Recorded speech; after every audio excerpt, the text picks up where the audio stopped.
कुरान किसके लिए है, कुरान क्यों नाजिल हुआ। अल्लाह ताला फरमाता है, ऐ मेरे बंदो तुझे पता नहीं है ये कुरान हुदल लिल मुत्तकीन, खौफ रखने वालों के लिए, तकवा हासिल करने वालों के लिए हिदायत है, हिदायत ये नूर है, नूर तुझे पता नहीं है। आइए मैं आपसे पूछना चाहता हूँ, सारी दुनिया की तरक्की को समेट दीजिए। सारी दुनिया की तरक्की क्या है, चाइना की तरक्की को लाइए, रशिया की तरक्की को लाइए, इंडोनेशिया के तरीके तरक्की को लाइए, अफ्रीका और अमेरिका की तरक्की को लाइए। आप साहब कुरान भी जगह जगह इल्म वालों से खिताब करता है। कहीं पे कुरान कहता है तालमून, पढ़ने वालों इधर आओ, आलमून, जानने वालों इधर आओ। कहीं कुरान कहता है यतफक्करून, फिक्र करो, यतदब्बरून, गौर करो, उलुल अलबाब, अक्ल वालों, इल्म वालों हमारी तरफ आओ। कुरान पढ़े लिखों से खिताब करता है, ऐ ब्रिलियंट और दिमाग वालों मेरी तरफ आओ। अब कुरान कहना क्या चाहता है ये जानना जरूरी है। आज इंसान पूछता है, साहब ये बताइए कुरान पढ़ करके क्या होगा। ये बातें यहूदियों की साजिश है, ये बातें नसरानियों की साजिश है। यहूदियों ने देखा कि अगर थोड़े से मुसलमान कुरान पे अमल किए तो 313 थे, मगर जमाने में चर्चा उनका था, जमाने में इनकलाब उनका था। उन्होंने कहा मुसलमानों को कुरान से रोका कैसे जाए, तो उन लोगों ने हवा चलाई, कहा कुरान एक धार्मिक पुस्तक है, कुरान सिर्फ एक धार्मिक पुस्तक है। कुरान वो पढ़े जिसका राबता धर्म से ज्यादा हो, जो धार्मिक इंसान हो। कुरान वो पढ़े जो नमाजी हो और हाजी हो। कुरान वो पढ़े जो आलिम मौलाना मुफ्ती हो। बाकी लोग कहा बाकी लोगों के लिए कुरान पढ़ना जरूरी नहीं है। मगर मैंने कहा एक कुरान तू बता, कुरान क्या सिर्फ तू एक मजहब के लिए आया, क्या तू सिर्फ एक समुदाय के लिए आया, क्या तू सिर्फ एक कबीले के लिए आया। कुरान कहता है नहीं, हुदल लिन्नास, मैं तो सारी दुनिया के इंसानों की हिदायत के लिए आया हूँ। क्या हिंदू, क्या मुसलमान, क्या बैकवर्ड, क्या फॉरवर्ड, क्या ऊंचा, क्या नीचा, क्या मर्द, क्या औरत, मैं सबकी हिदायत के लिए आया हूँ। अब साहब आइए जरा सा सुनिए, आज हमारी कौम की बेटियां कहती हैं मौलाना कुरान पढ़ करके क्या होगा। अच्छा एक बात बताइए, जब से मैं बैठकर तकरीर कर रहा हूँ कोई स्टेज पे बात कर रहा है, जिसकी मर्जी उठाई चप्पल उठाया चल दिया, जिसकी मर्जी आई उधर से उठा चल दिया। जाहिर सी बात है मैं समझ सकता हूँ, शायरी खूब सुनिए, खूब सुनिए, नात सुनने का हक भी है, मैं जानता हूँ। नात शरीफ खूब सुनिए, इस कदर सुनिए कि आशिक़े मुस्तफ़ा बन जाइए, मगर तकरीर उससे ज्यादा सुनिए। नात सुनने से ईमान ताजा होता है और तकरीर सुनने से किरदार अच्छा होता है। अगर वरना सिर्फ नात ही सुनिएगा ना तो कल होकर आपको लगेगा हम तो नात सुनने गए थे, सब उछल कूद रहे थे। शायद कव्वाली जो हो रही है ये भी उसकी दूसरी सूरत है, बस इसमें ढोल और तबला बढ़ गया है। याद रखिएगा, ये कौम अगर आज बेदार नहीं हुई तो कब बेदार होगी। शायद इस कौम ने सोचा है ये नाचने वाली और ठुमका लगाने वाली और ये जो गाने वाली कव्वालन है, साहब इसने हमें दीन दिया, इस्लाम दिया।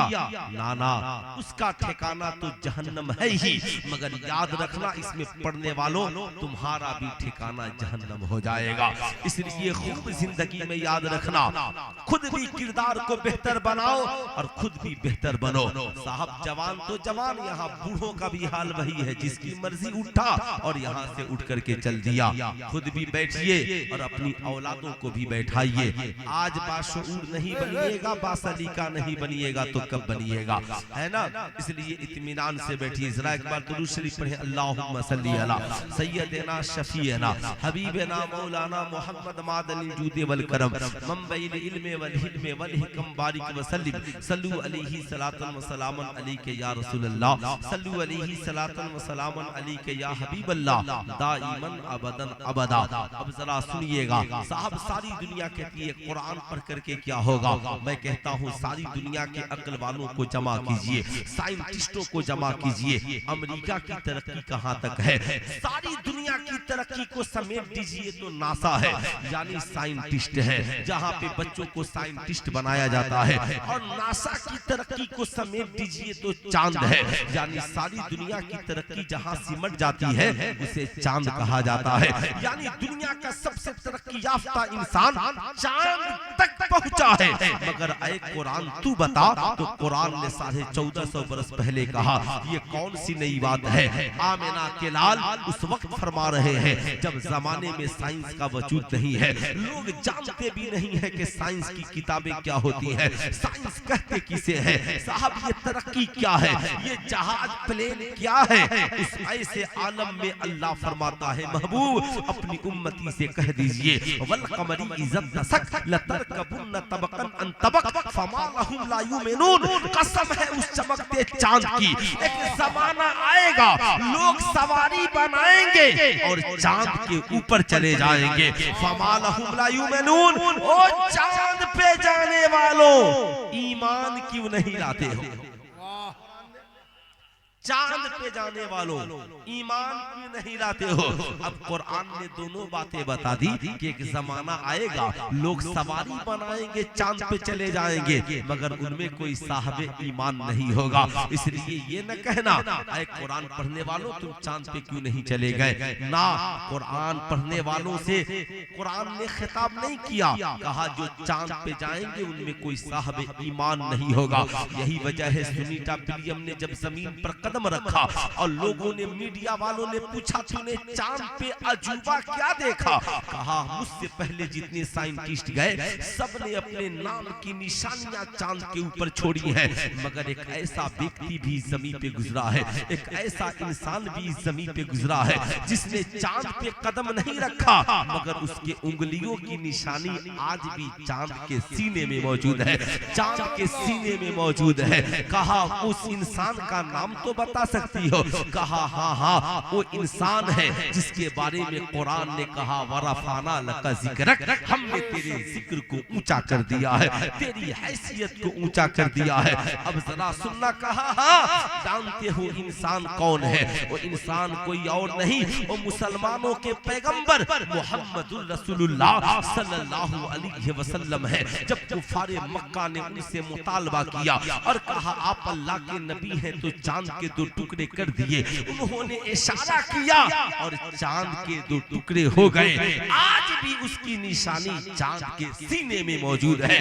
तभी तो मेरे इमाम बरेली से पुकार उठे, सूरज उल्टे पांव पलटे, चांद इशारे से हो जाग, अंधे नजदी देख ले कुदरत रसूलुल्लाह की, अंधे नजदी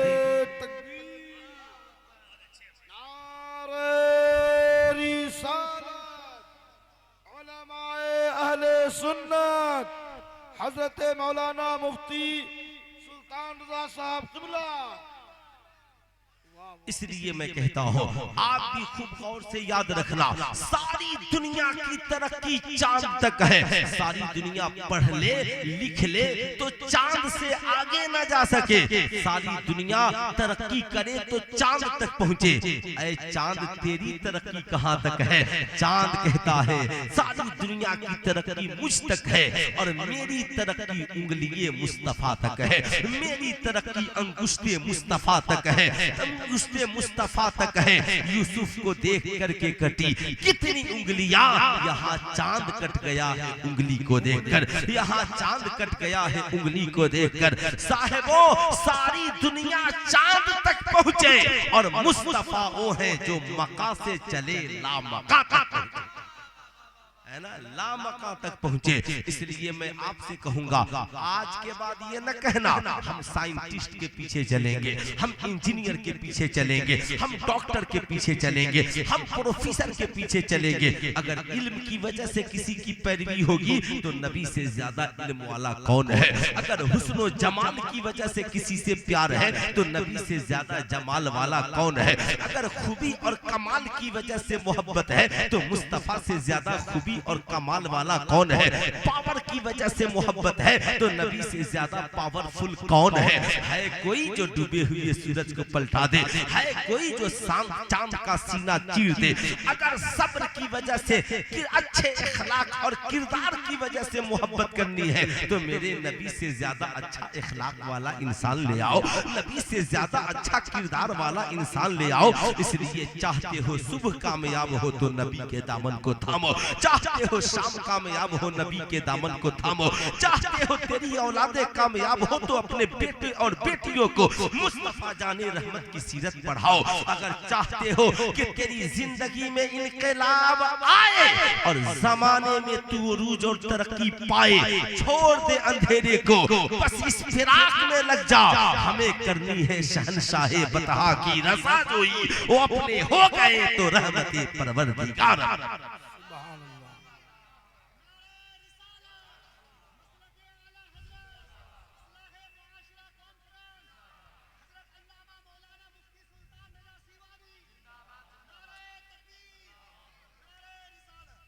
लेकिन आज सबसे अच्छा इंसान रहबर की शक्ल में मुसलमानों के पास, दुनिया की सबसे बड़ी किताब, अच्छी किताब मुसलमानों के पास।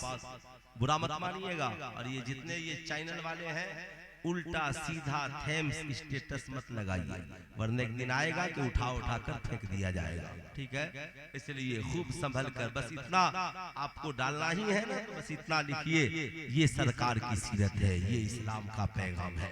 इससे आगे आपको थेम्स बनाने की जरूरत नहीं है ना, वरना तकी करके आइए तो लिखता है ऐ हुकूमत कान खोल करके सुन ले, मदरसे में क्या पढ़ाया जाता है, तो हम तकी कर रहे हैं, तुम थेम्स लगाने वाला कौन होता है, हमसे पूछे। इसलिए खूब होशियारी के साथ रहिए, खूब इत्मीनान के साथ, है ना। आपकी कोई जरूरत नहीं है, हम तो यहाँ अपनी कौम की बेटियों से बात करने आए हैं, कौम के शहजादों से बात करने आए हैं। आपको बहुत ज्यादा वो अंधेरा ही भला था कि कदम राह पर थे, रोशनी लाई है मंजिल से बहुत दूर हमें, रोशनी लाई है मंजिल से बहुत दूर हमें। आज बड़ा अफसोस होता है अपनी कौम के नौजवानों की जिंदगी को देखकर, अपनी कौम की बहू बेटियों की जिंदगी को देखकर। बुरा ना मानिएगा, आप जरा ईमानदारी से बताइए, हम लोग यहाँ पर इतने लोग बैठे हैं, अगर हमें कहा जाए कि हम लोग हैं कौन, तो हमें कहा जाता है मुसलमान। हम मुसलमान हैं, सब मुसलमान है ना भाई। जितने मुसलमान हैं जरा हाथ उठाकर एक बार बोल दे तो सुभान अल्लाह। सब मुसलमान माशाअल्लाह। लेकिन इतने बड़े मजमे में ये कहा जाए कि है कोई मुसलमान जो खड़े होकर कह दे कि मेरी सीरत इस्लाम की, मेरी सीरत को देख लो, इस्लाम समझ में आ जाए। है कोई मुसलमान जो खड़े होकर कह दे मेरी सूरत को देख लो, इस्लाम समझ में आ जाएगा? कहेगा नहीं मौलाना साहब, ना हमारी सूरत इस्लामी है, ना हमारी सीरत इस्लामी है, ना हमारा किरदार और कैरेक्टर इस्लामी है। हमारी जिंदगी में अजीब माहौल है, हम जैसे चाहें वैसे जिंदगी गुजारे। आज हमारी कौम का नौजवान कहता है हम किसी मौलाना और मौलवी साहब के कहने पे जिंदगी क्यों गुजारेंगे। आज हमारी कौम की बेटियां कहती हैं हम किसी मौलवी और मौलाना के कहने पे जिंदगी क्यों गुजारेंगे। नौजवानों का हाल ये है, जिसकी मर्जी कान में बाली पहन लिया, हाथ में कड़ा पहन लिया, बाल को बढ़ा करके रबर लगा लिया, दाढ़ी को फ्रेंच कट कटा लिया, न जाने कैसे कैसे बाल कटाता है, गया मार्केट से फटा हुआ जींस ला करके पहन लिया। जाहिर सी बात है अब मेरी कौम के नौजवानों की हालत क्या होगी। कौम की बेटियों का हाल ये है कि मज़ारों पे उर्स के मेलों में इनकी तादादें बढ़ रही हैं। आज मज़ारों पर चादरें बढ़ी हैं और बेटियों के सरों से दुपट्टा खिसक गया है। ईमानदारी से बताइए, इतना बड़ा जलसा है साहब, 500 हज़ारों यहाँ पे औरतें मौजूद हैं। कितनी औरतों ने सैयदा खातून जन्नत के नकाब को पहना है, कितनी औरतों ने अपने वजूद को निकाब और हिजाब से छिपाया है। क्या आपकी जिम्मेदारी नहीं है? क्या आपने कभी अपनी बेटियों को इस्लाम सिखलाया? क्या आपने कभी, तुम्हारी हालत तो ये है गुटखा खाने में परेशान हो, पान खाने में परेशान हो, जब मर्जी बचाए और बीड़ी और सिगरेट होनी चाहिए। तेरी बेटी कहाँ रहती है, कहाँ सोती है, कहाँ? ए भाई खैरियत है? काहे के लिए जलसे में चले जाते? जब मर्जी चप्पल उठाया और चल दिया। ताज्जुब की बात है, बड़ा अफसोस होता है। बाशऊर बनिए, बासलीका बनिए, वरना एक दिन आएगा कि बाबाकार लोग जलसे में आना छोड़ देंगे। तकरीर करने आने से, आपके इलाके में आने से लोग घबराएंगे। अगर आपकी पोजीशन यही रही तो इसलिए अच्छा बनिए और समझदार बनकर के सुनिए, मोहब्बत के साथ। जरा एक बार मोहब्बत से बोलिए, अल्लाह रब्बु मुहम्मदिन सल्लल्लाहु अलैहि वसल्लम, नहनु इबादु मुहम्मदिन सल्लल्लाहु अलैहि वसल्लम। आज हमारी कौम के नौजवानों की हालत क्या है? एक जगह जलसे में मैं पहुंचा, पहुंचने के बाद एक बच्चा नौजवान ही था, 12-13 साल का, मुसाफे के लिए आया। हाथ में साहब कड़ा पहने हुआ था। मुसाफा किया, मैंने उसकी कलाई पकड़ ली, कहा शहजादे आप मुसलमान हो, ये बताओ ये हाथ में ब्रासलेट और कड़ा क्यों पहने हो? कहा हजरत ये तो क्या, इस कड़ा के बारे में क्या हुक्म है? मैंने कहा क्या आपकी माँ ने कभी नहीं बताया? कहा नहीं हजरत, मैं तो बहुत दिनों से पहना हूँ, कभी मेरी माँ ने नहीं बताया। कहा आपके वालिद ने? कहा वालिद ने भी नहीं बताया। कहा आपके भाई बहन किसी रिश्तेदार ने? कहा किसी ने नहीं बताया। मैंने कहा सुनिए, इस्लाम में ये कड़ा पहनना हराम है, अगर पहनना है तो आप घड़ी पहनिए, 1 लाख की घड़ी बांधिए, 1 करोड़ की घड़ी बांधिए, लेकिन ये बताइए आपने ये कड़ा पहनना सीखा कहाँ से? कहा माज़ल्लाह, उसने कहा कि मैंने सलमान खान को पहने हुए देखा था, इसलिए मैंने भी इसे खरीद लिया। ऐ मेरी कौम का नौजवान, याद रखना आज हमारे वालिदैन की जिम्मेदारी है। हमारा बच्चा बचपन में कड़ा पहनता है, क्या आपने कभी उसे मना नहीं किया, बेटा ये पैसा ले, कड़ा उतार कर फेंक दे और घड़ी खरीद करके तू पहन ले, इसलिए कि कड़ा पहनना हराम है। याद रखिएगा, अल्लाह के मुकद्दस नबी ने इरशाद फरमाया, मन तशब्बह बिकौमिन फहुवा मिनहुम, जो जिस कौम से मुशाबिहत रखेगा उसका अंजाम उसी के साथ होगा। इसलिए याद रखने की जरूरत है। हाथ में कड़ा पहनना ये सिखों का तरीका है, कान में बाली पहनना ये नचनिया और बजनिया का तरीका है, 4-4 अंगूठी पहनना, 1 अंगूठी के अलावा ये जाहिल मलंगों, मस्तों और बेशरो पालोगों का तरीका है। याद रखना, ये फ्रेंच कट रखना ये साहब यहूदियों का तरीका है। बताओ ईमानदारी के साथ, बताओ तुम क्या समझते हो? क्या तुम चाहते हो कि मरने के बाद तेरा अंजाम यहूदी के साथ हो? हाथ में धागा बांधना ये कुफारो मुशरिकीन का तरीका है। क्या तुम चाहते हो कि तेरा मरने के बाद तेरा अंजाम यहूदियों के साथ हो, मरने के बाद तेरा अंजाम सिखों के साथ हो, मरने के बाद तेरा अंजाम ईसाइयों के साथ हो, मरने के बाद तेरा अंजाम नचनिया, बजनिया, गवैया, कव्वालन और कव्वालों के साथ हो? आप कहोगे नहीं, इसलिए कि तुम्हारा नारा तो या रसूल अल्लाह है। साहब तुम तो मज़ाक पे जाने वाले हो, तुम तो वलियों से प्यार करने वाले हो, फिर गौस के साथ तेरा अंजाम कैसे होगा? ख्वाजा गरीब नवाज के साथ तेरा अंजाम कैसे होगा? मखदूम अशरफ के साथ तेरा अंजाम कैसे होगा? करबला वाले इमाम हुसैन के साथ तेरा अंजाम कैसे होगा? बस उसकी एक सूरत है, हाथ में कड़ा पहनते हो उतार कर फेंक दो, कलाई में धागा बांधते हो काट करके फेंक दो, 10 अंगूठियां पहने हो उतार दो, 1 अंगूठी पहनो। चेहरे को सरकार की सुन्नत से सजाओ, अपनी पेशानियों को सजदों से सजाओ, दिल को नूरे ईमान से जगमगाओ, जिंदगी को बाअदब, बाकरीना, बासलीका बनाओ, कुरान की तिलावत करो, जिंदगी को सरकार की सुन्नत और सीरत से सजाओ, ताकि मरने के बाद कब्र में जाओ, फरिश्ते देखे तो कहें सवाल क्या पूछता है, चेहरा बता रहा है आशिके मुस्तफा, जिंदाबाद, चेहरा बता रहा है। तकबीर, नारे रिसालत, इस्लाहे मुआशरा कॉन्फ्रेंस। अच्छा ये बताइए, सिर्फ इन्हीं लोगों को बात अच्छी लग रही है या आप लोगों को भी बात अच्छी लग रही है? अच्छी लग रही, जिन्हें अच्छी लग रही है सिर्फ वो हाथ उठाकर एक बार बोल दे सुभान अल्लाह, है ना? है कोई नौजवान जो माँ की मोहब्बत में खड़े होकर के नारा लगा दे? मजमे में एक नौजवान सिर्फ माँ की मोहब्बत। अल्लाहु अकबर, या रसूल अल्लाह, या रसूल अल्लाह, मरहबा मरहबा, माशाअल्लाह, बैठ जाइए, बैठ जाइए। बहुत बहुत बहुत खुशी हुई, बहुत खुशी। अब जरा जो खड़े हो वो भी सुने, जो बच्चे बैठे हैं वो भी सुने। ओ लाल शर्ट और सफेद पैंट देख रहे हैं, कितना वीआईपी तरीके से खड़ा है। लग रहा है कि एकदम शाहरुख खान के कबीले से आ गया है जलसे में, है ना। माशाअल्लाह माशाअल्लाह। साहब इन छोटे बच्चों का भी ज़हन है, आपने देखा होगा। अब सुनिए, मेरी तरफ तवज्जो दीजिए, मैं जो बताने जा रहा हूँ बड़ी छोटी सी बात है, आपको लगेगा कि छोटी है।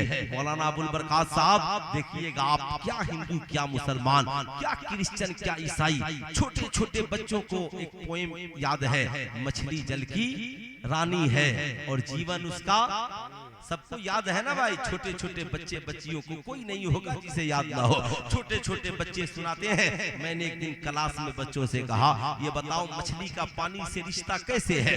कहा सर, मछली का पानी से रिश्ता बड़ा गहरा है, अगर मछली को पानी से अलग कर दिया जाए तो मछली मर जाएगी। मैंने कहा इंसान को भी अगर पानी से अलग किया जाए तो मर जाएगा, मगर याद रखना मछली का रिश्ता पानी से कुछ ज्यादा ही है, इसलिए कि मछली पानी में ही जिंदा रहती है। मैंने कहा ये बताओ अगर मछली को पानी से अलग कर दिया जाए तो तुम क्या करोगे। कहा मैं मछली को उठा के पानी में डाल दूं ताकि मछली मरने से बच जाए। मैंने कहा ऐ मेरी कौम के नौजवानों, ये तुम्हें याद है कि मछली को पानी से अलग कर दोगे तो मछली मर जाएगी। आज से 1450 बरस पहले आमिना के लाल ने ऐलान फरमाया, अल मोमिनो फिल मस्जिद कसम को फिल्मा, मोमिन का रिश्ता मस्जिद से ऐसे है जैसे मछली का रिश्ता पानी से है। मछली पानी के बगैर जिंदा नहीं रह सकती और मोमिन मस्जिद के बगैर जिंदा नहीं रह सकता, नहीं रह सकता। इसलिए मस्जिदों को बचाने के लिए नारे की जरूरत नहीं है, सुल्तान रजा की तकरीर की जरूरत नहीं है। मस्जिदों को बचाने के लिए सजदों की जरूरत है, मस्जिदों को बचाने के लिए नमाज की जरूरत है, मस्जिदों को की हिफाजत के लिए अपनी औलादों को नमाजी बनाने की जरूरत है। याद रखना, सिर्फ चादरें चढ़ाने वाला न बनो, चादरें बाद में चढ़ाना। हजरत ख्वाजा गरीब नवाज की दादी की तरह घर में तुम मुसल्ला बिछाना और अपने बेटे को मस्जिद आबाद करने के लिए पहले भेज देना, पहले भेज देना। मेरी बातें आपको बुरी लग सकती है, लेकिन क्या कीजिएगा, बुरी लग जाएगी तो यही न कीजिएगा, दोबारा कभी नहीं बुलाइएगा। ये तो मौलाना अबुल बरकात साहब की मोहब्बतें हैं कि ये बहुत मजीद हो गए, फकीर हाजिर आया। लेकिन मैं आपको जो बताना चाह रहा हूँ इसे गौर से सुनिएगा। इन आलिमों की बातों का बुरा न मानिएगा, इन हुफ़ाज़े कराम और मदारिस इस्लामिया के बच्चों की बातों का बुरा न मानिएगा। आपकी सच्चाई और अच्छाई की बातें करते हैं, इसलिए आप इसे जिंदगी में जगह देने की कोशिश कीजिए। याद रखिएगा साहब, बुरा न मानिएगा। आज हमारे यहाँ उर्स की तकरीबों में हम जितने पैसे खर्च करते हैं, बेशक कीजिए, कौन आपको उर्स मनाने से रोकता है मियाँ, लेकिन हम जितनी अकीदत से चादरें चढ़ाते हैं, अगर उतनी अकीदत से नमाजें पढ़ने चले जाते हैं ना तो जिंदगी में बहुत इनकलाब आता। चादर चढ़ाना फर्ज है, अरे बोलिए, चादर चढ़ाना फर्ज है। किसी सुन्नी आलिम ने कहा कि चादर चढ़ाना फर्ज है, चादर चढ़ाना सुन्नत है, मुबाह है। आला हजरत ने लिखा, मज़ार शरीफ पर एक चादर चढ़ाओ। कितनी चादर? उंगली उठाकर पूरा मजमा बोलिए, कितनी चादर? एक चादर। और इसे सबक याद करके जाइएगा। मकतबे इश्क का दस्तूर निराला देखा, उसको छुट्टी न मिली जिसको सबक याद, उसको छुट्टी न मिली जिसने सबक याद किया। माशाअल्लाह माशाअल्लाह, इसे याद करके जाइएगा। मज़ार शरीफ पर एक चादर चढ़ाइए। असल में लोगों ने आला हजरत को समझा नहीं, ये समझा शायद ये जो कव्वाली बजा रहा है ये आला हजरत वाला है, ये शायद जो मलंग बनकर घूम रहा है ये आला हजरत वाला है, ये जो खूब चादर गागर बेच रहा है ये आला हजरत वाला है। नामिया याद रखिएगा, आला हजरत की तालीमात को आपने समझा नहीं। मज़ार शरीफ पर एक चादर चढ़ा चढ़ाओ ताकि पता चले ये अल्लाह के वली की कब्र है, अल्लाह के वली की कब्र है। अभी शबे बरअत की रात आने वाली है ना, कल नहीं परसों लोग कब्रिस्तान में जाके कब्रों को नया करते हैं, ये जायज नहीं है। इसलिए याद रखना, कब्रों को नया न करना, वरना सारी कब्रों को नया कर दोगे तो फिर एक बीघे में सारे लोग दफन कैसे होंगे। शरीयत ने मना किया है। अब जरा गौर से सुनिएगा, आला हजरत सरकार ने लिखा एक चादर चढ़ाओ ताकि पता चले अल्लाह के वली की कब्र है, मगर यहाँ पर मजार एक, चादर 1 लाख। अब साहब गरीब कर्ज लेके चादर चढ़ाने जा रहा है। किसने कहा था कर्ज लेकर चादर चढ़ाना? साहब चादर चढ़ाने के लिए कितना इंतजाम करते हो, कपड़ा नया ये वो। माज़अल्लाह कितने लोग तो ऐसे हैं जो ढोलक बजा कर जाते हैं मजार पर। क्या किसी वली को नाच पसंद है? अरे बोलिए हाथ उठाकर, किसी वली को नाच पसंद है? किसी वली को गाना पसंद है? किसी वली को इनका ठुमका पसंद है? तो वलियों की बारगाह में वो करके जाओ जो उन्हें पसंद है। वलियों को नमाज पसंद है, वलियों को तिलावत पसंद है, वलियों को इबादत पसंद है, वलियों को सरकार की सुन्नत पसंद है, तो उनकी बारगाह में जाओ तो बेनमाजी बनकर नहीं, नमाजी बनकर के जाओ, कुरान पढ़ने वाला बनकर के जाओ, बाहया बनकर के जाओ। याद रखिएगा खूब गौर से, मजार शरीफ पर एक चादर चढ़ाइए, जो चढ़ानी है चादर चढ़ाइए, बाकी लोगों को चादर चढ़ाने की जरूरत नहीं है। आप उसके बदले में दूसरा काम कर सकते हैं। साहब क्यों 500 की चादरें चढ़ाते हैं, क्यों 1000 की चादरें चढ़ाते हैं? क्या मिल जाएगा उससे? क्या हजरत गरीब नवाज खुश हो जाएंगे? मैं कहूंगा ना। याद रखना, वो हमारी चादरों के मोहताज नहीं है। अगर कोई समझता है ना तो ये उसकी भूल है। हाँ, अगर हमें करनी है ना, एक चादर चढ़ गई, 50 रुपए की फूलों की चादर खरीदिए या फूल लीजिए, अल्लाह के वली की कब्र पर डाल दीजिए, बाकी 450 रुपए बचा अपनी बस्ती के मदरसे में ले आइए और आकर प्रिंसिपल साहब से कहिए, हजरत ये 450 रुपए लीजिए और अल्लाह के वली के नाम पर, हजरत ख्वाजा गरीब नवाज के नाम पर किसी गरीब बच्चे की तालीम के लिए कॉपी किताब और कलम खरीद दीजिए। जितनी तुम्हारी चादर से गरीब नवाज खुश नहीं होंगे, उससे ज्यादा उनके नाम पे किसी को दीनदार बना दोगे, खुश हो जाएंगे। उससे ज्यादा उनके नाम पे किसी गरीब की तालीम के लिए किताब खरीदोगे, खुश हो जाएंगे। इसलिए कि वलियों का मिशन चादर और गागर नहीं है, वलियों का मिशन रसूलुल्लाह की सीरत को आम करना है, वलियों का मिशन इस्लाम की तालीमात को लोगों तक पहुंचाना है। इसलिए याद रखिएगा, आज मैं अपनी कौम की बेटियों से कहना चाहूंगा, बहुत तुम उर्स की तकरीबों में जाती हो, इस्लाम याद रखना, आला हजरत सरकार ने फरमाया औरतों का मजार पे जाना हराम है, हराम। याद रखना, जाने की इजाजत नहीं है सिवाय मुस्तफा जाने रहमत सल्लल्लाहु अलैहि वसल्लम के मजार के, कहीं पे किसी औरत को जाने की इजाजत नहीं है। याद रखिएगा। लेकिन तुम चली गई हो तो आज सुल्तान रजा कहना चाहेगा, आज चादरें बढ़ गई हैं और बेटियों के सरों से दुपट्टा उतर गया है। ये कहाँ का इंसाफ है, ये कहाँ का कानून है कि साहब जहाँ चादर की जरूरत नहीं है वहाँ 1 करोड़ चादरें चढ़ा रहे हैं। एक चादर से काम चल जाने वाला है, मगर जिस सर को बगैर चादर के नहीं रखना है, आज उस सर से दुपट्टा उतर गया है। मैं कहूंगा मेरी कौम की शहजादियों, बताओ ईमानदारी के साथ, आपसे पूछना चाहता हूँ कि आपने अपनी बेटियों को कभी बताया कि इस्लाम में कैसा दुपट्टा ओढ़ना है, किस तरीके के पर्दे का हुक्म है? आप अपनी बेटियों को कभी बताते हैं? नहीं। याद रखिएगा, आपकी जिम्मेदारी बनती है, आपकी बेटी मार्केट से नेट का दुपट्टा लाती है, जॉर्जेट का दुपट्टा लाती है, जिससे उसकी जुल्फें दिखाई पड़ती है।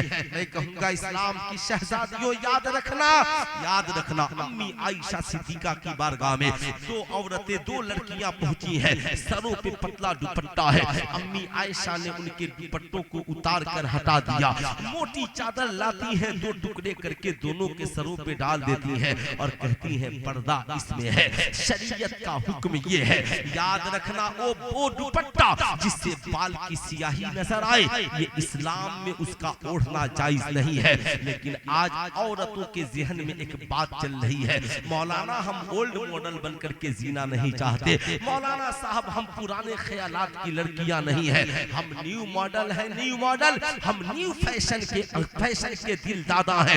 मैं कहूंगा मेरी कौम की शहजादियों, याद रखना जिंदगी में इन बातों को खूब याद रखना। तुमने यकीन नहीं तो कभी काबे को सर्च करके नेट पे देख लो, काबा तमामी घरों में मुकद्दस है, काबे पे गिलाफ चढ़ा हुआ है। कुरान तमामी किताबों में मुकद्दस है, कुरान पे गिलाफ चढ़ा हुआ है। अल्लाह के वली मुसलमानों में सबसे पाकीज़ा और मुकद्दस है, उनके मज़ारों पे तुरबतों पे चादरें चढ़ी हुई है। ऐ इस्लाम की शहजादियों, तुम भी दुनिया की तमाम औरतों में मुकद्दस हो, इसलिए अल्लाह ने तेरे सरों पे भी चादरें चढ़ा दी है, हया की चादरें, आबरू की चादरें। इसलिए उन चादरों की हिफाजत करना, उन चादरों की हिफाजत करना। मैं तुझसे कहना चाहूंगा साहब, इस्लाम की शहजादियों, दुपट्टे को सर से खिसकने न देना, बेटियों को बचपन से ही दुपट्टा ओढ़ने वाला बनाओ, हिजाब का इस्तेमाल करने वाला बनाओ। वो मसला नकाब का नहीं है, मसला पर्दे का है। वो नकाब जिससे जिस्म की हैयत नजर आए, साहब उस नकाब से क्या फायदा। बल्कि इस्लाम असल पर्दे की बात करता है, इस्लाम असल में हया की बात करता है। इसलिए मैं कहूंगा मेरी कौम की शहजादियों, आज के बाद जाना, इस जलसे से जब उठ करके जाना तो आज के बाद ये इरादा करके जाना, चाहे कितना हूँ गुर्बती आ जाए मगर हया की चादर सर से उतरने नहीं पाए, आबरू हया की चादर सर से कभी उतरने नहीं पाए। इस हया की हिफाजत करना, इस आबरू की हिफाजत करना, इस चादर तत्हीर की हिफाजत करना। बेशक मैं एक जगह तकरीर करके चला आया, एक साहब ने कल फोन किया, हजरत मेरी बेटी कॉलेज से आने के बाद काफी रो रही थी। मैंने कहा क्यों रो रही थी? कहा आज वो हिजाब लगाकर, दुपट्टा लगाकर, नकाब पहनकर ढीला ढाला आज अपने इस कॉलेज गई थी। आज उसकी सहेलियों ने उसे बहुत बोर किया, उसकी सहेलियां उसे कह रही थी तुम ओल्ड मॉडल लड़की हो, 5000 का कीमती लिबास पहनकर और ऊपर से नकाब डाल लोगी तो इस 5000 की लिबास का क्या फायदा। जैसे आज हमारी कौम की ये बेटियां और बहुएं समझ रही है कि ये जलसा लगा है, ये मेला है, हमें वीआईपी लिबास पहन के जाना चाहिए। याद रखना इसकी 2 सूरत है। अगर औरत 2 औरतें हैं, एक औरत इसलिए लिबास पहनती है, आह क्या वीआईपी लिबास है, क्या खूबसूरत लिबास है, खूब सजूंगी सौरूंगी, इतना हसीनो जमील बनकर घर से जाऊंगी कि जो भी मुझे देखेगा देखते रह जाएगा। जानते हैं अगर जिस औरत की नियत ये हो गई, जिस लड़की या बेटी बहू की नियत ये हो गई, अब जब तक लिबास पहनेगी गुनाह हो रहा है, जब तक फैशन कर रही है गुनाह हो रहा है, जब तक ये सजी संवरी रहेगी इस नियत से जमाना देखेगा हमें तो गुनाह ही गुनाह हो रहा है। मगर एक औरत है, गुस्ल करती है, उसके बाद अपना लिबास निकालती है और कहती है ये लिबास मेरे शौहर को पसंद है, उसकी रजा के लिए पहन रही हो। साहब ये कान की बाली मेरे शौहर को पसंद है, मैं उसे खुश करने के लिए पहन रही हूँ। या साहब गैर शादीशुदा लड़की है, कहती है ये लिबास मेरी माँ को पसंद है, मेरे वालिद को पसंद है, इसमें पर्दा ज्यादा है, मैं इसलिए पहन रही हूँ कि मेरे माँ बाप मेरी इज्जत वाली चादर देखकर खुश होंगे। अब वो औरत जिसने दुनिया को दिखाने के लिए लिबास पहना, जब तक पहनी रहेगी गुनाह होता रहेगा। और वो औरत जिसने अपने शौहर की रजा, माँ बाप की खुशनुदी के लिए लिबास पहना, जब तक पहनी रहेगी अल्लाह ताला सवाब अता करता रहेगा। तकबीर, नारे रिसालत, इस्लाहे मुआशरा कॉन्फ्रेंस, जिंदाबाद जिंदाबाद। सवाब अता करता रहेगा। इसलिए कभी मार्केट में किसी को दिखाने के लिए लिबास न पहनना, कॉलेज में किसी को रिझाने के लिए लिबास न पहनना, राह में अपनी जुल्फे बिखेरने के लिए खुशबुएं न लगाना। यही वजह है इस्लाम ने कहा घुंघरू वाली पायल पहनना औरत के लिए हराम है, ताकि राह चले तो किसी शैतान की नजर उसके पायल या जिस्म की तरफ न पड़े। आपने कभी तस्वूर किया, कभी बैठकर सोचा? आपको सोचने की जरूरत है। बुराई की हर राह पे इस्लाम ने ताला लगा दिया है, ताकि किसी बुराई कहीं पे जन्म नहीं ले। अब साहब वो लड़की रो रही है, उसके बाप ने मुझसे कहा आज उसकी सहेलियों ने हजरत बहुत बोर किया। मैंने कहा इस्लाम की उस मुकद्दस शहजादी से कहो टेंशन नहीं लेना है, कल कॉलेज जाएगी तो जवाब देना सीखो, लड़ना सीखो। कैसे? मैंने कहा कह देना कि जाएगी कॉलेज, अब सहेलियां उसकी बोले तो इसे तन जाना है, कहना है हाँ हाँ तुम न्यू फैशन वाली हो, न्यू मॉडल वाली हो। पहले कोई गरीब होता था तो लिबास पहनता ना तो इतनी हया थी कि उसमें पेवंद लगा लेता था, मगर ये तुम्हारा न्यू फैशन हो, अमीरों की बेटियां हो। कल गरीब फटा हुआ लिबास पहनते थे तो पर्दा लगा लेते थे, पेवंद लगा लेते थे, मगर तुम तो पैसे से फटा हुआ जींस खरीद कर लाती हो, तुम तो पैसे से पतला पतला साहब लिबास खरीद कर लाती हो जिससे जिस्म की हैयत नजर आए।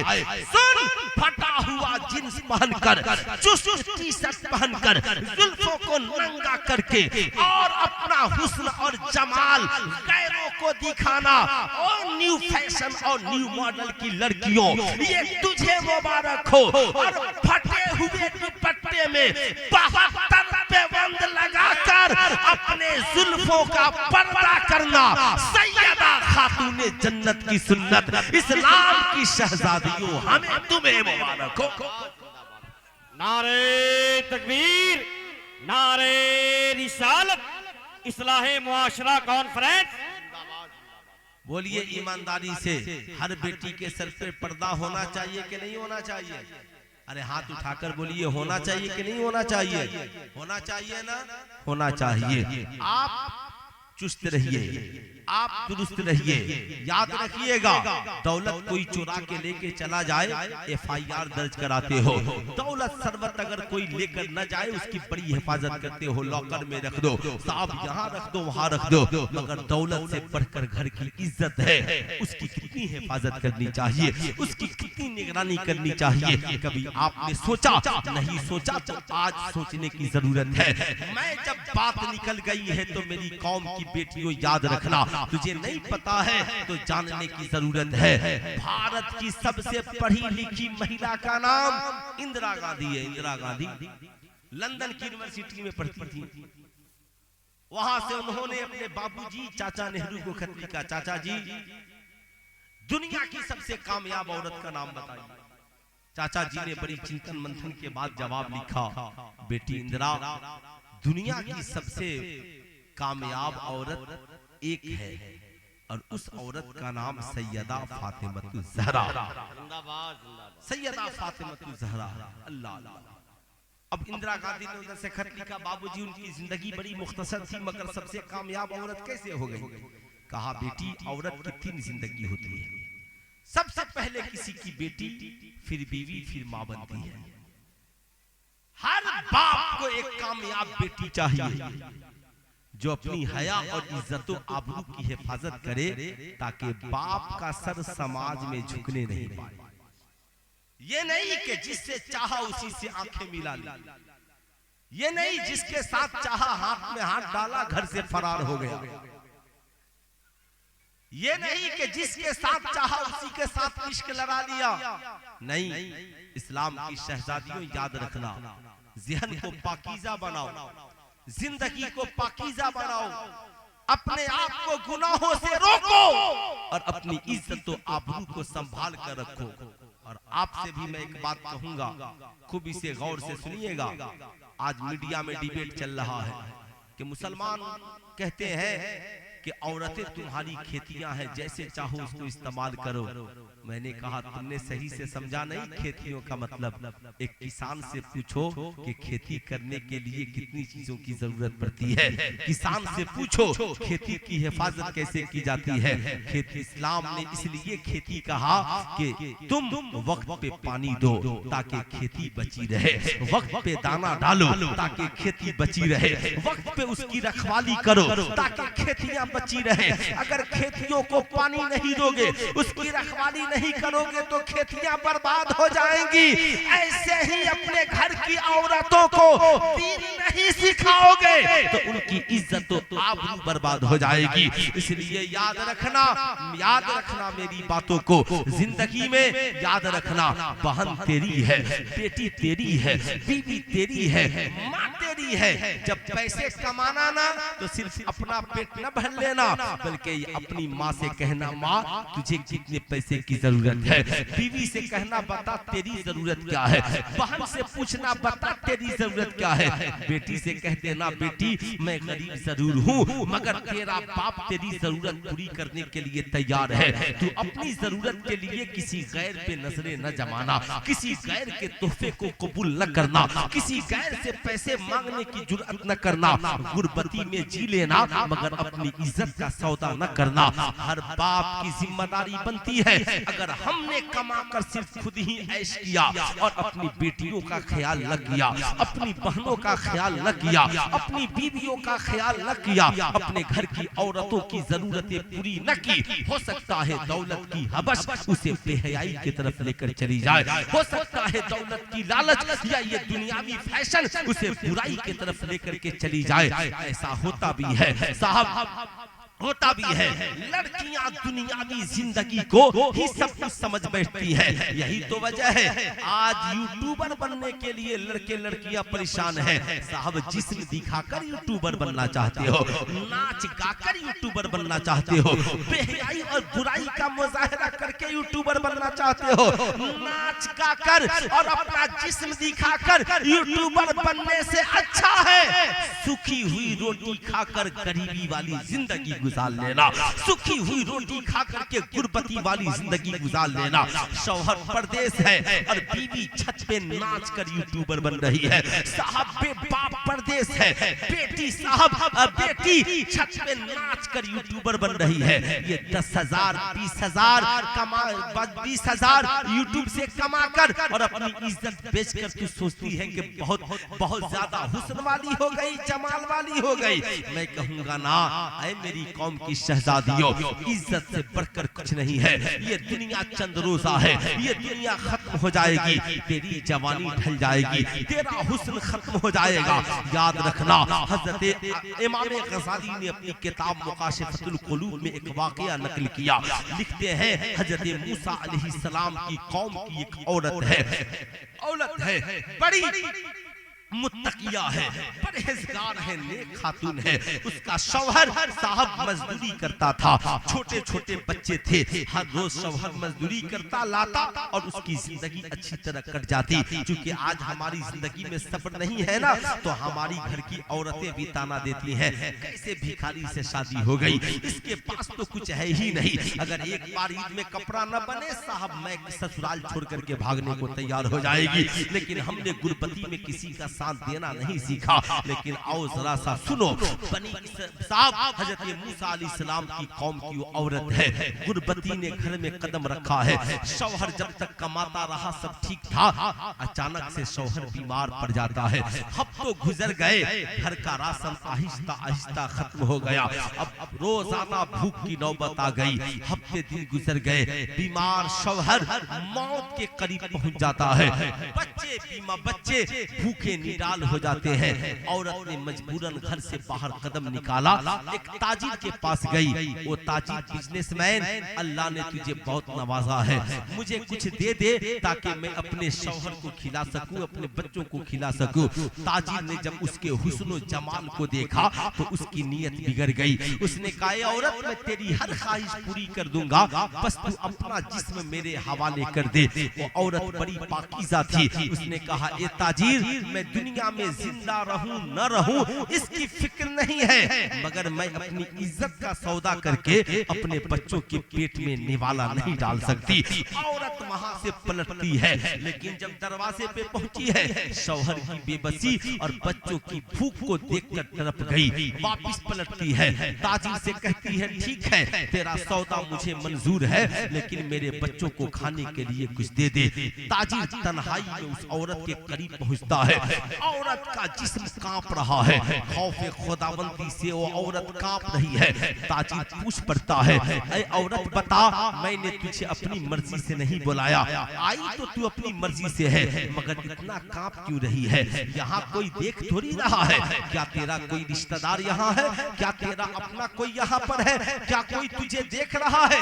सुनो उस पाकीज़ा औरत का जवाब, उस नेक खातून का जवाब। कहती है, ऐ ताजिर, कोई देखे या ना देखे, जिस रब ने तुझे और मुझे पैदा किया है वो मेरा परवरदिगार तो देख रहा है, वो मेरा मालिको मौला तो देख रहा है।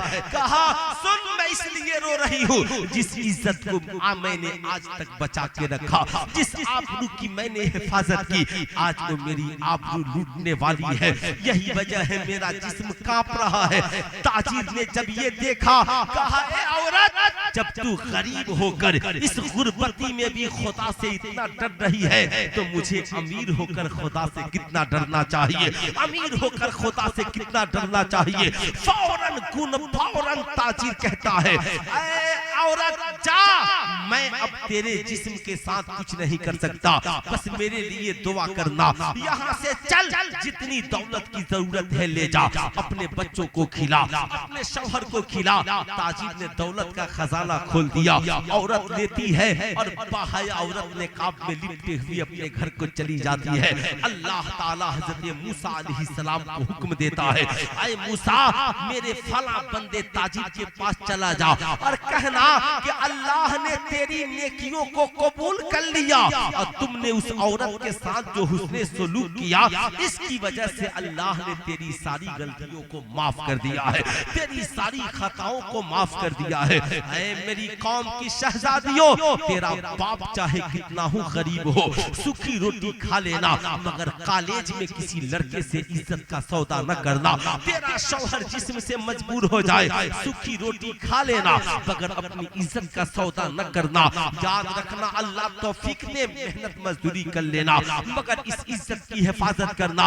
ऐ मेरी कौम की शहजादियों, मैं जानता हूँ कॉलेज की दुनिया बड़ी हसीन है, मैं जानता हूँ डिवीजन सेंटर बहुत हसीन है, गैरों की निगाहें तेरा हुस्न लूटने में लगी है, तेरे जिस्म को अपना खुराक बनाने के लिए मचल रही है। कॉलेजों में तुझे कहते हैं तेरा निकाब बहुत अच्छा है, तेरा नाम बहुत अच्छा है, साहब तुझसे दोस्ती करना चाहते हैं, तेरी मदद करना चाहते हैं, तेरा हेल्प करना चाहते हैं, तुम उनसे हेल्प न लेना, कहना नकाब पसंद है, ये मेरे बाप के लिए है, ये मेरे शौहर के लिए है, तुझे इससे क्या लेना देना।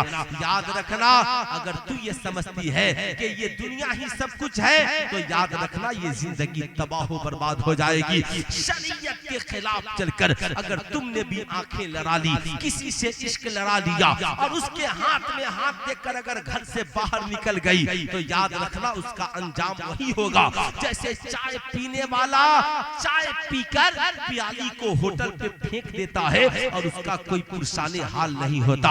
ये व्हाट्सएप और फेसबुक पे ताजमहल दिखाने वाला, ये तेरे कॉलेज का आवारा आशिक, ये कुछ नहीं करेगा, ये तेरे जिस्म का भूखा है, जिस्म का, ये तो 4-10 रोज मुंबई दिल्ली कलकत्ता घुमाएगा, तेरे जिस्म से लज्जत हासिल करेगा, उसके बाद लाकर कटिहार रेलवे स्टेशन पे छोड़कर भाग जाएगा। तू मुकद्दमात लिखाती रह जाएगी, चीखती चिल्लाती रह जाएगी, न घर वाले तुझे पूछेंगे न वो तेरा आवारा आशिक तुझे लेकर के जाएगा। घर वाले कहेंगे जब तूने मेरी इज्जत का ख्याल नहीं किया तो फिर मैं तुझे कैसे अपनाऊं, और तेरा आवारा आशिक छोड़ भाग जाएगा। अगर वो आवारा लेकर चला भी गया और अगर तुझे अपने घर रख भी लिया तो उसके घर में कभी तेरी इज्जत नहीं होगी। याद रखना, उसके माँ बाप कहेंगे ये आवारा लड़की है, मेरे बेटे को भगा कर लेकर चली आई थी या उसके साथ भाग कर चली आई थी। याद रखना, तेरी गोद में भी बच्चे होंगे और बच्चे जब जवान होंगे जाओगे ना, मोहल्ले का कोई सरफेरा आदमी कह देगा तेरे बच्चों से, तेरी माँ तो बदचलन थी, भागकर शादी रचाई थी, तेरा बाप बदकिरदार था, उसने भागकर शादी की थी। बता तू अपने बच्चों के सामने कौन सा मुंह दिखाएगी? तू बता अपनी औलादों के सामने कौन सा मुंह लेकर के जाएगी, कौन सा मुंह लेकर के जाएगी? इसलिए याद रखना, अगर घर से कदम ही निकालना है ना तो निकाह के बाद निकालना, बाप की शहजादी और बेटी बन के निकालना। बगैर निकाह के किसी लड़के के साथ तेरे लिए जिंदगी गुजारना जायज नहीं है। इस्लाम में ये कोई बॉयफ्रेंड और गर्लफ्रेंड की इजाजत नहीं है। इस्लाम में ये दोस्ती नाजायज है। इसलिए याद रखना, खूब याद रखना, जिंदगी में अपनी इज्जत की हिफाजत करना। जब तू सैयदा खातून जन्नत की तरह निकाह के बाद शहजादी की तरह डोली में बैठकर घर से जाओगी ना, तेरे पाँव में कांटा भी चुभेगा तो तेरा बाप तेरे साथ खड़ा होगा, तेरा भाई तेरे साथ खड़ा होगा, ये समाज और माशरा तेरे साथ खड़ा होगा। और आपसे भी मैं कहूंगा कि आप भी जहेज को बंद कीजिए, निकाह को आसान कीजिए, ताकि जना मुश्किल हो जाए, समाज में निकाह आसान हो जाए। नारे तकबीर, नारे रिसालत, इस्लाहे मुआशरा कॉन्फ्रेंस। बोलिए ऐसा होना चाहिए? हाथ उठाकर बोलिए कितने लोग चाहते हैं समाज में ऐसा होना चाहिए? होना चाहिए ना। याद रखिएगा, अगर हम ये उलमा से दूर हुए ना, इन उलमा से आज है ना, और चैनल वालों एकदम खूब ख्याल रखना, उल्टी सीधी कोई हरकत नहीं होनी चाहिए। याद रखिएगा, आज हम लोगों से लोगों को चिढ़ क्यों है, इनसे लोगों को परेशानी क्यों है? हमारी जमात के लाखों बच्चे इंजीनियर डॉक्टर हैं, उनसे तो किसी को तकलीफ नहीं। सुनिएगा, जानना बहुत जरूरी है। वजह है कि 1% बच्चे मदरसे में पढ़ते हैं हमारी कौम के। कितने परसेंट पढ़ते हैं? 1%। और 99% कहां पढ़ते हैं? स्कूल में, कॉलेज में। ठीक है, मगर जहां ये 1% पढ़ते हैं ना, जहां आलिम बनाया जाता है, मौलाना बनाया जाता है। लेकिन अब आलिम मौलाना ही नहीं, आप बनारस की हिंदू यूनिवर्सिटी हो या अलीगढ़ की मुस्लिम यूनिवर्सिटी, आप जहां जाके देख लीजिएगा, मदरसे के बच्चे प्रोफेसर बनकर पढ़ा रहे हैं। इसी बिहार में मदरसे के बच्चे साहब आज मदरसे से फारिग होकर अल जामिअतुल अशरफिया से कलेक्टर के पोस्ट पर है ना। तो ये सब अब कहने की जरूरत नहीं है, लेकिन एक सवाल मेरा आपसे है, खूब गौर से सुनिएगा। जिसको मर्जी आया वही लिख दिया। अभी एक औरत लड़की ने लिखा कि जलसों को बंद कर दीजिए, मदरसों के दस्तारबंदी का, उन पैसों से डॉक्टर बना रहे। पगली, ये 1%, यही 1% कुरान भी पढ़े, हदीस भी पढ़े, डॉक्टर भी बने, इंजीनियर भी बने, आलिम भी बने, मौलाना भी बने, यानी 1% सब बनेंगे। और ये जो 99% स्कूल में गए हैं, इनको क्या बनाना है? ये तो 1% जहां पढ़ते हैं, इनका रिजल्ट 99% है। जितना पढ़ते हैं उतना इल्म कौम तक लेकर पहुंचते हैं ना भाई। एक आलिम तन्हा एक गांव को बदल सकता है, लेकिन ये जो 99% कॉलेज स्कूल में गए हैं, ये तो डॉक्टर ही बनने के लिए गए हैं, ये तो इंजीनियर ही बनने गए हैं, ये तो प्रोफेसर ही बनने गए हैं। आपने कभी कॉलेज स्कूल वालों से कहा कि ये 99% जो हमारी कौम के बच्चे बच्चियां स्कूल कॉलेज में पढ़ रहे हैं, आप कम से कम हमको 75% रिजल्ट दीजिए? 75% नहीं, 50% हमको रिजल्ट दीजिए, अच्छा पढ़ा करके। बोलिए, कोई है बोलने वाला? वो जानते हैं कि ये 99% हमारी तरह है, नाम मुसलमान है तो क्या हो गया। वो जानते हैं खतरा 99% से नहीं, इसलिए कि इस 99% को इस 1% ने संभाल रखा। यही वजह है कि आज उनकी नजरों में कॉलेज का पूरा माहौल गड़बड़ है। एक लड़की के साथ 5-5 लड़के दुष्कर्म कर रहे हैं, मगर कभी कोई नहीं कहता कि कॉलेज को बंद कर दिया जाए। कॉलेज में शराब की बोतलें चल रही हैं, कोई नहीं कहता कॉलेज को बंद कर दिया जाए। कॉलेज में लड़के लड़की साथ में डांस करके माँ बाप की इज्जत की धज्जियां उड़ा रहे हैं, मगर कोई उंगली उठाने वाला नहीं है। और मदरसे में सिखाया जाता है अल्लाह एक है, मोहम्मद सल्लल्लाहु अलैहि वसल्लम अल्लाह के रसूल हैं, नमाज की पाबंदी करो, झूठ बोलना गुनाहे कबीरा है, इस्लाम में शराब पीना हराम है, ज़ना करना हराम है, जुआ खेलना हराम है, आपस में इत्तेफाक से रहो, खाने से पहले हिंदू मुस्लिम सिख ईसाई कोई भी हो, तेरा पड़ोसी हो तो उसके खाने का ख्याल रखना, उसके पीने का ख्याल रखना। तो आज साहब ये जो शिक्षा दे उस पे लोगों की नजरें टेढ़ी हो गई, और जहां पूरा मामला भ्रष्ट है आज उसके बारे में किसी को कोई फिक्र।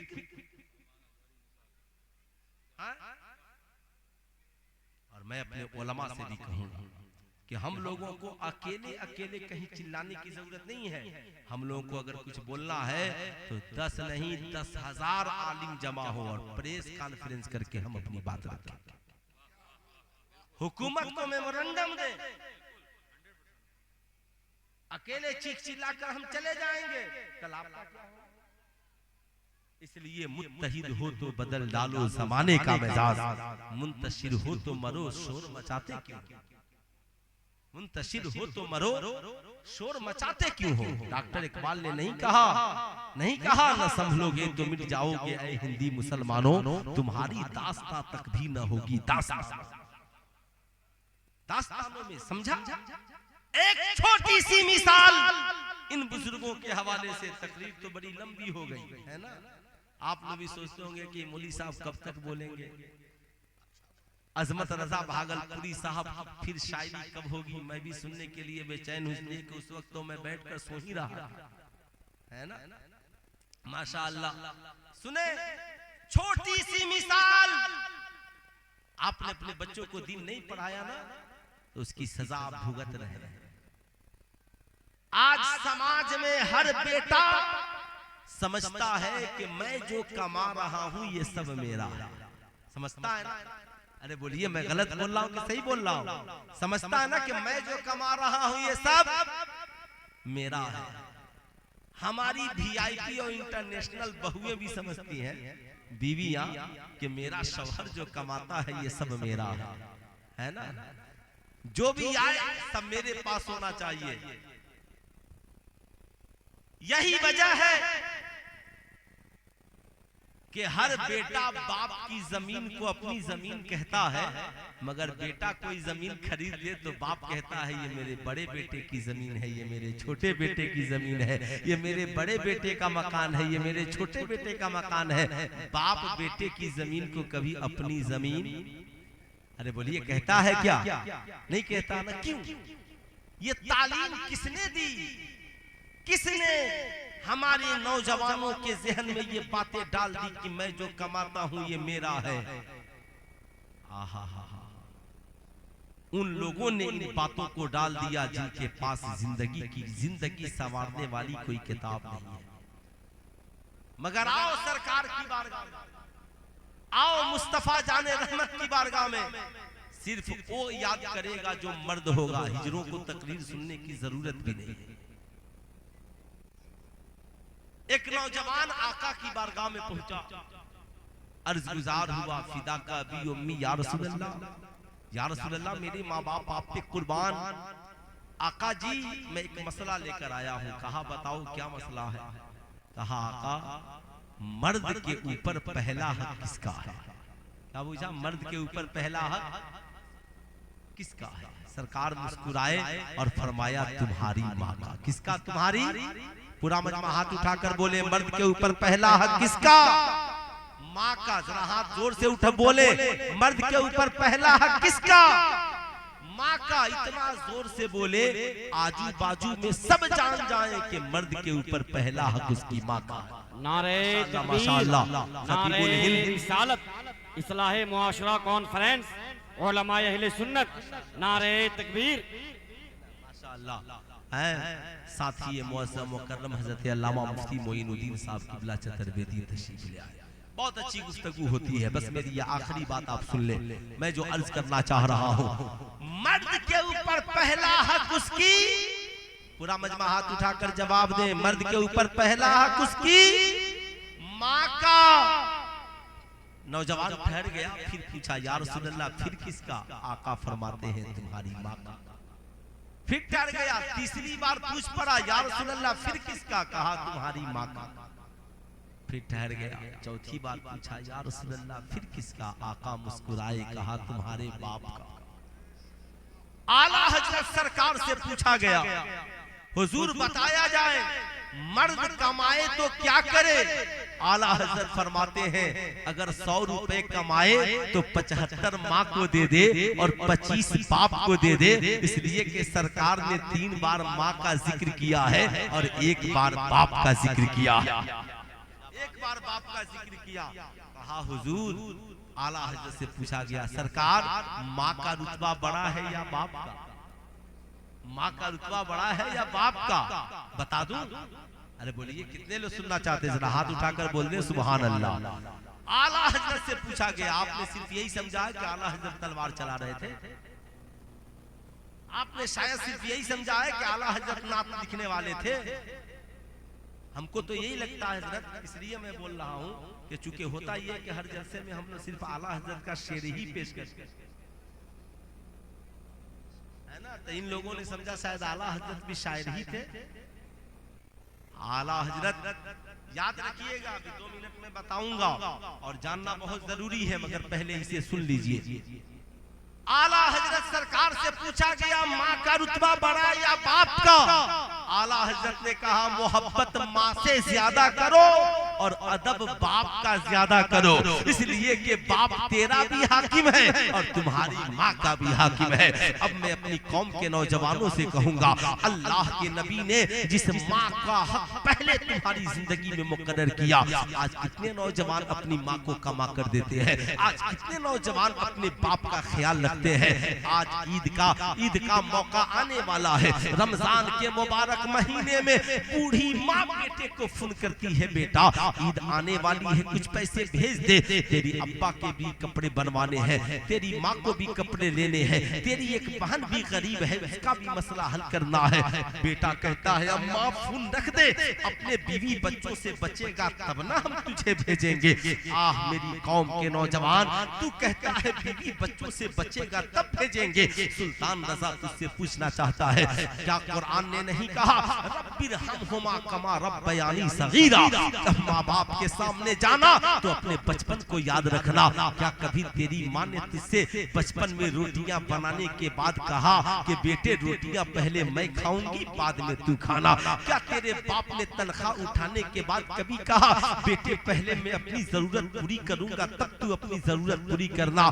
ना, तू खेलता रहा, माँ खाना बनाकर तुझे ढूंढती रही। माँ ने कहा था, बेटे खाना बन गया है, पहले तू खा ले, बचेगा तो तेरी माँ खाएगी। तेरे बाप ने तनख्वाह उठाने के बाद कहा था, बेटा तू अपने कॉलेज का फी पहले भर ले, अपनी जरूरत पहले पूरी कर ले, बाद में मैं अपनी जरूरत पूरी करूंगा।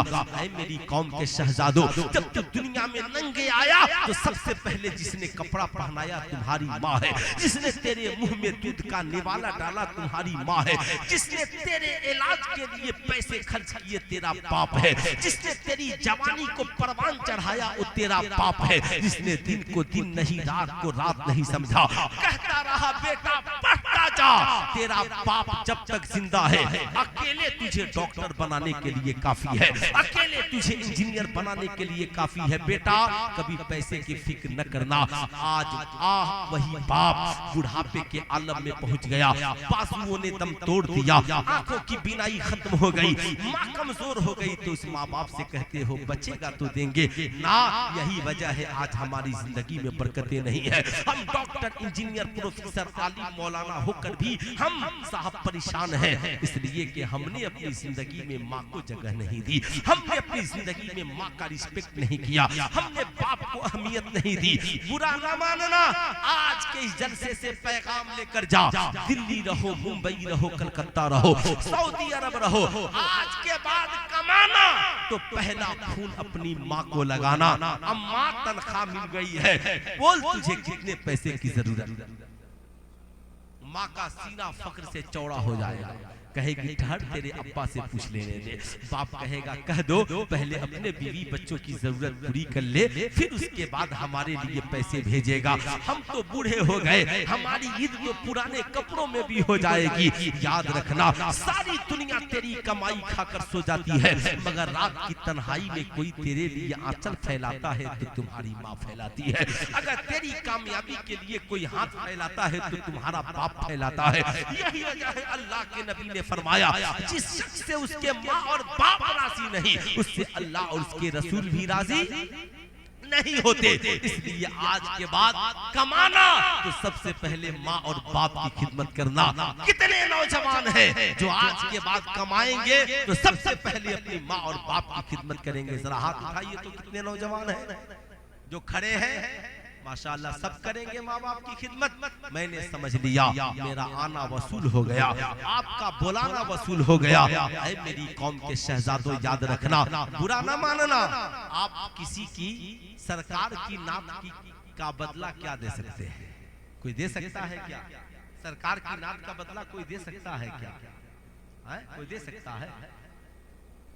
साथ ही मुअज्जम हज़रत मुफ्ती मोइनुद्दीन साहब किबला खिताब फरमाते हैं कि तकरीर का बदला कोई क्या दे सकता है? नहीं दे सकता। लेकिन सुनो, शायरों को इनाम देते हो खूब दो, खतीब साहबान को देते हो खूब दो, जितना देते आप दें, मगर रात की तन्हाई में कभी बूढ़े बाप का जेब भी देखो।